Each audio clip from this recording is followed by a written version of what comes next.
വസ്തുക്കളും സ്വമേധയാ ബർക്കത്ത് നൽകുന്നു, അതിൽ നിന്നും ബർക്കത്ത് നമുക്ക് കിട്ടുന്നു എന്ന വിശ്വാസം വെക്കലാണ്. لأن الله تعالى وحده موجد البركة وواهبها. ഒരു വസ്തുവിൽ ബർക്കത്ത് ഉണ്ടാക്കുന്നതും ആ ബർക്കത്ത് അടിമകളിലേക്ക് നൽകുന്നതും അത് അല്ലാഹു മാത്രമാണ്.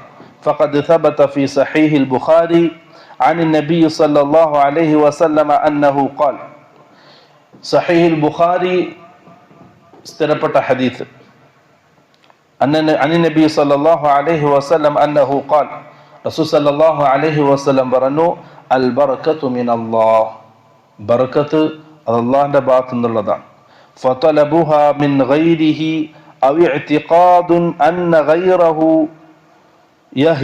യഹബുഹാ ബിദാതിഹി ശിർകുൻ അക്ബർ.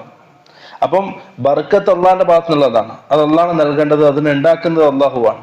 ആ ബർക്കത്തിനെ അല്ലാഹു അല്ലാത്തൊരാൾ